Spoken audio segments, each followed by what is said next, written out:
Minasan konnichiwa, vidéo yokoso, Nihongo Manabimashou. Bonjour et bienvenue sur la leçon numéro 1 qui portera cette fois-ci sur le vocabulaire, mais on va aller un peu plus dans le détail au niveau d'un bâtiment. Là, je vous montre l'image. On va dire qu'on va rentrer au niveau du bâtiment. La dernière fois, je vous avais expliqué comment on disait bâtiment, on disait tatemono. On peut aussi dire immeuble. Dans le cas de la maison, on disait ie. Appartement, on dit apatto. Et par exemple, dans le cas d'un hôtel, on dirait plutôt hotelu. Regardons maintenant ce qui se passe lorsque j'arrive à l'entrée d'un bâtiment. Alors ce qu'il faut que vous sachiez, c'est que tous les dessins que vous voyez, je les ai tous faits sur un logiciel qu'on appelle SketchUp.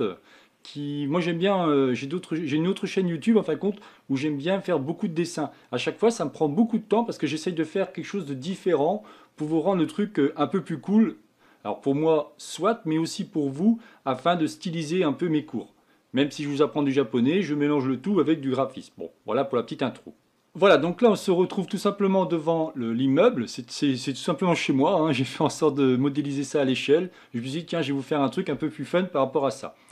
Donc en face de vous, vous avez la porte. Donc à chaque fois vous verrez que vous avez des écriteaux qui apparaissent, qui vous donnent au fur et à mesure les différents éléments. Donc en face de vous, vous avez la porte. Donc la porte on dit door, en anglais on dit door. Donc en japonais on dira doa. Là à chaque fois je vous mets soit le kanji s'il y en a un, ou tout simplement en katakana ou en hiragana.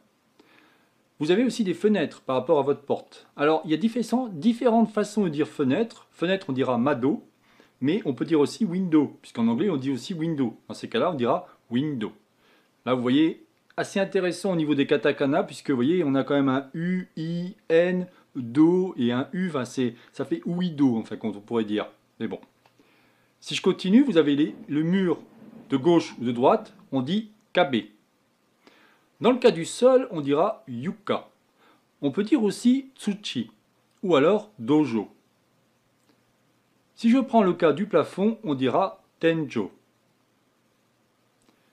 Là où je suis, on appelle ça l'entrée. On dit genkan, mais on peut dire aussi iriguchi.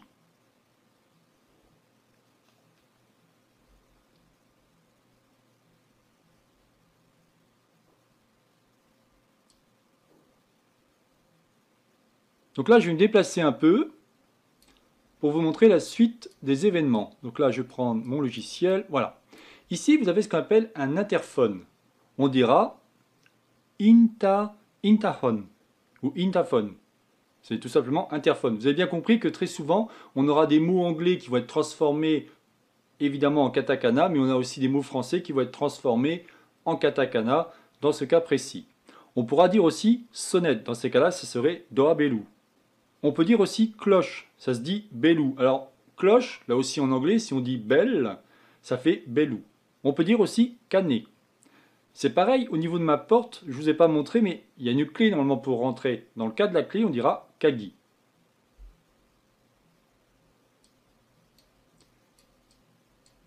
Si je continue avant de rentrer, là j'ai pas eu le temps de le dessiner, il y aura donc le paillasson, on dira genkan matto.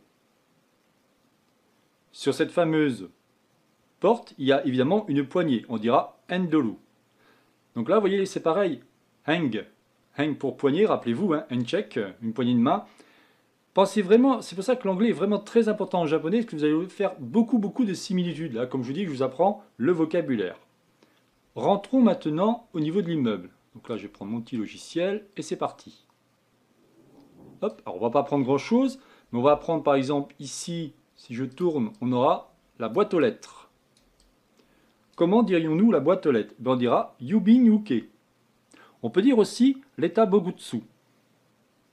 Il y a différentes façons de les dire. Vous avez, on va dire, la façon traditionnelle japonaise et aussi une qui a été transformée. Alors, je n'ai pas trouvé la définition de l'état Bogutsu.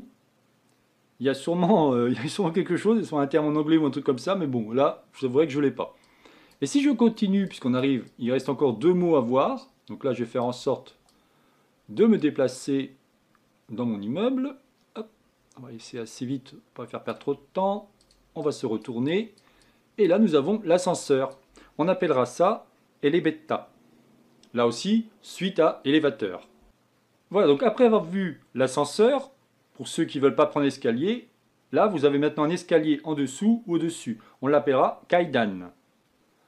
Voilà, écoutez, c'est donc terminé pour cette leçon au niveau du vocabulaire. Donc pour la prochaine vidéo, on fera en sorte de voir, cette fois-ci on prendra l'ascenseur et on ira dans l'appartement pour voir un peu quels sont le meublier, en fin de compte, par rapport à un appartement.